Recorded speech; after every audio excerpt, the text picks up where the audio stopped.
రాజన్న సిరిసిల్ల జిల్లా వేములవాడలోని శ్రీ రాజరాజేశ్వర స్వామి ఆలయ పరిసరాల్లో పిచ్చి కుక్క స్వైర విహారం కలకలం రేపింది. రాజన్న దర్శనానికి వచ్చిన భక్తులపై అకస్మాత్తుగా దాడి చేయడంతో సుమారు 21 మంది గాయపడ్డారు. జాతర గ్రౌండ్ సమీపంలో ఈ ఘటన చోటు చేసుకోగా పిల్లలు పెద్దలు అనే తేడా లేకుండా కుక్క వెంటాడి కరవడంతో భయాందోళన నెలకొంది. గాయపడిన వారిని వెంటనే వేములవాడ ఏరియా ఆసుపత్రికి తరలించి చికిత్స అందిస్తున్నారు. ఆలయ పరిసరాలు, జాతర గ్రౌండ్ ప్రాంతాల్లో వీధి కుక్కల నియంత్రణపై అధికారులు చర్యలు తీసుకోవాలని స్థానికులు కోరుతున్నారు. బయటకు వచ్చిన టిఫిన్ చేద్దాం బయటకు వచ్చిన మాది జన్మకుంటా మేము జాతరకు వచ్చినాము. బయటికి టిఫిన్ చేద్దాం వస్తే కుక్క కరిచింది. హాస్పిటల్కి వచ్చి ట్రీట్మెంట్ చేసుకుంటున్నాం.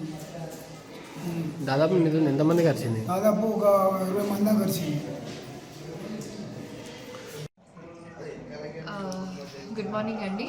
I'm doctor నిక్షిప్త from area hospital Vemulawada. Actually నిన్న ఆఫ్టర్నూన్ నుండి ఈరోజు మార్నింగ్ 4 o'clock అరౌండ్ 4 o'clock వరకు డాగ్ బైట్తోని అరౌండ్ 21 మెంబర్స్ రావడం జరిగిందండి. అండ్ అందులో ఒక 3 to 4 మెంబర్స్కి చాలా సివియర్ బైట్ ఉంది. వాళ్ళకి ఇక్కడ ఫస్ట్ ఎయిడ్ ఇచ్చేసి ఇంకా బెటర్ ట్రీట్మెంట్ కోసం పెద్ద హాస్పిటల్కి షిఫ్ట్ చేయడం జరిగింది. అండ్ డాగ్ బైట్కి గురైన వాళ్ళు భయపడాల్సిన పనేం లేదండి. జస్ట్ మీరు ఎక్కడ ఉంటే ఆ ప్లేస్లో ఒక డెటాల్ సోప్తోని రన్నింగ్ ట్యాప్ వాటర్ కింద పెట్టుకొని మంచిగా క్లీన్ చేసుకొని తర్వాత హాస్పిటల్కి వస్తే ఇక్కడ TT injection plus rabies vaccine ఇవ్వడం జరుగుతుంది. ఒకవేళ డాగ్ బైట్ అనేది ఎక్కువ ఉంటే దానికి తగ్గట్టు ఇమ్యూనోగ్లోబులిన్స్ అనే ఇంజెక్షన్స్ కూడా ఇవ్వడం జరుగుతుంది. భయపడాల్సిన పనేం లేదు. అండ్ ఫుడ్ రెస్ట్రిక్షన్స్ అలాంటివి కూడా ఏముండవండి డాగ్ బైట్స్కి.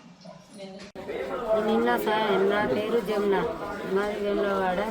నిన్న సాయంత్రం 5 గంటలకు నేను రోడ్డు కానీ వెళ్తే 2 కుక్కలు ఎగబడి మీద కరిసినాయి. నేను సిరిసిల్ల వేములవాడ హాస్పిటల్ పోతే అక్కడ నేను పోయేసరికి 8 మందిని కరిసి ఉన్నాయి. అక్కడ యాక్షన్ లేదని నన్ను సిరిసిల్లకు పంపించింది. సిరిసిల్ల కాడ నేను ట్రీట్మెంట్ తీసుకొని వచ్చిన. ఈ కుక్కల గురించి పట్టించుకోవాలి మున్సిపాలిటీలు.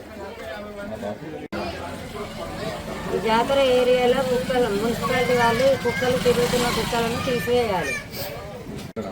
కుక్కలు బాగా తిరుగుతున్నాయి, అందరినీ గరుస్తున్నాయి. నన్ను కూడా గరిచింది. యాత్రికులను కూడా వచ్చిన వాళ్ళని మస్తు మందిని గరుస్తున్నాయి. మున్సిపాలిటీ వాళ్ళు పట్టించుకోవాలి, లేకుంటే ఏదైనా చర్య తీసుకోవాలి. ఈ కుక్కల వల్ల నష్టం బాగున్నది. యాత్రికులకు ఏదన్నా బీమార్లు వస్తాయి.